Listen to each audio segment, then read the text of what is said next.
Welcome to your ultimate pit stop, Piston Pundit. Today, we're diving into the electrifying world of Ford's EVs. A year ago, Ford's CEO announced a nationwide Model E program with 2,000 dealers. Fast forward to today, 400 dealers have already dropped out. This suggests a cooling interest in EVs, particularly for those selling the Mach-E and F-150 Lightning models.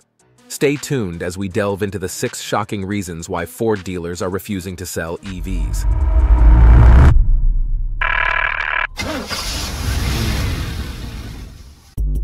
Reason number 6. The market is hitting the brakes. Indeed, the EV market is decelerating, with Ford's EVs currently trailing in sales. Dealers are seeing the larger picture. The early adopter phase has passed, production has ramped up, but sales are slowing down. After a period of growth, 2023 ended with a 50% growth rate, but 2024 started with a modest 15% year-over-year increase, suggesting no imminent turnaround. Ford is grappling with its own challenges. Despite launching a few EVs, the initial excitement has waned. The F-150 Lightning has lost its allure, partly due to its disappointing max range when towing or hauling. This led to a 50% cut in production in 2024, with the electric pickup now produced in just one shift. The Mustang Mach-E's situation is more severe. Despite producing a large number of these electric crossovers, demand is currently low. Dealers are inundated with nearly 23,000 units, and at the current sales pace, it would take Ford over 400 days to sell all these cars. According to Carriage data, the market day supply for the Mach-E soared to a staggering 404 days in March. Reason number 5. The high price tag of the Model E program. When Farley brokered the Model E program deal, dealers pledged significant investments. A fraction, 261, chose the less costly certifier program, costing $500,000 but with limitations, including a cap on EV sales. The majority opted for the pricier Certified Elite program, costing between $1 million and $1.2 million, offering better terms but demanding more in infrastructure, training, and demo units. As the market decelerated, some dealers reconsidered. Around 400 have already exited the program, unable to recoup their investment given current sales trends, and the exodus continues. In short, such an investment currently lacks sense. It's costly, and the EV future is uncertain, especially after the government's decision to scale back ambitions. Biden's administration no longer aims for 2/3 of new cars to be all electric by 2032. The revised strategy lowers goals significantly, and importantly for Ford dealers, pickup trucks, led by the F-Series, will continue to rely on internal combustion engines for the foreseeable future. Reason number 4. Dealers feeling double-crossed. Many Ford dealers feel betrayed. While Ford was promoting the new Model E certification program, it was also planning to emulate Tesla's sales model and bypass dealers. This started with the huge demand in 2021 and 2022 for new models like the Maverick and Mustang Mach-E. Ford couldn't meet the demand, and dealers capitalized on this, leading to record-high profits. Recognizing customer dissatisfaction, Farley decided to salvage the company's reputation by building a new platform for direct purchases at fair prices. Ford launched an online platform where buyers can customize their Mach-E and choose financing options. Even though dealers still have the final say, they know that Ford will soon establish distribution centers in major cities, streamlining the purchase process and marginalizing dealers.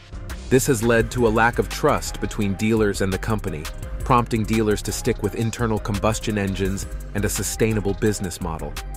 Before we delve deeper, do us a favor and smash that like and subscribe button. This helps us reach more auto enthusiasts just like you. Now, let's shift gears and steer towards our next point. Reason number 3. North Carolina dealers revolt against Intrusive program. The Model E certification program is not just demanding, it's seen as intrusive.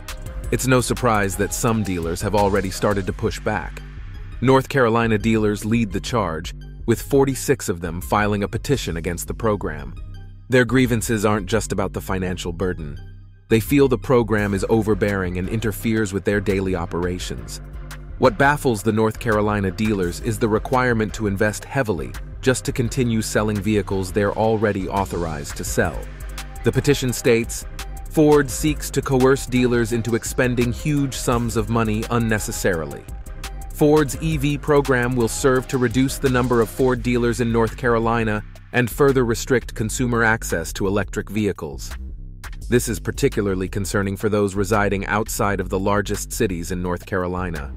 Reason number 2. Illinois dealers face off against Ford. While most dealers initially opted for the Model E certified program, it wasn't without resistance. Criticism was rife, and legal battles ensued. The new program has strained the relationship between Ford and its dealers. Dealers were concerned about the costs of the new infrastructure, and the limitations of the lower-tier program were a significant factor in Ford's decision to revise some requirements.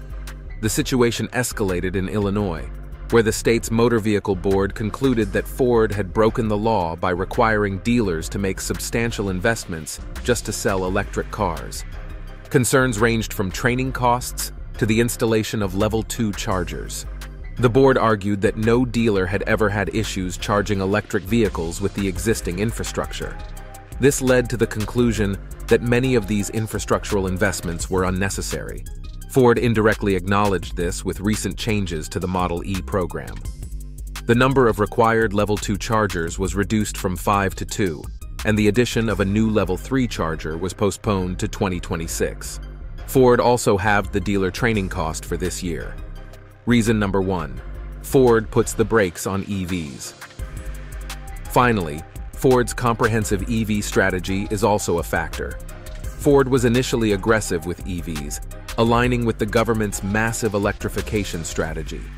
However, it soon became clear that this approach was unsustainable. Legacy automakers, including Ford, struggle with the rapid pace of electrification, primarily because they haven't yet figured out how to profit from EVs. Dealers are acutely aware of this, so this shift in strategy is a clear signal that they shouldn't be pouring money into a venture when Ford is pulling back on EV investments to conserve capital.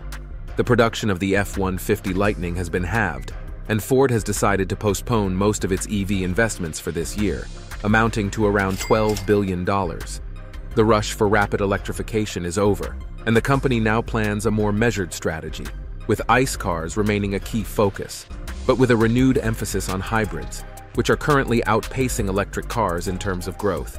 This explains why many Ford dealers are abandoning the Model E certification program. As for what Ford will do next, we'll just have to wait and see. Thank you for tuning in to Piston Pundit. Don't forget to subscribe to our channel to stay in the loop with the latest vehicle updates and upcoming videos. See you next time, gearheads.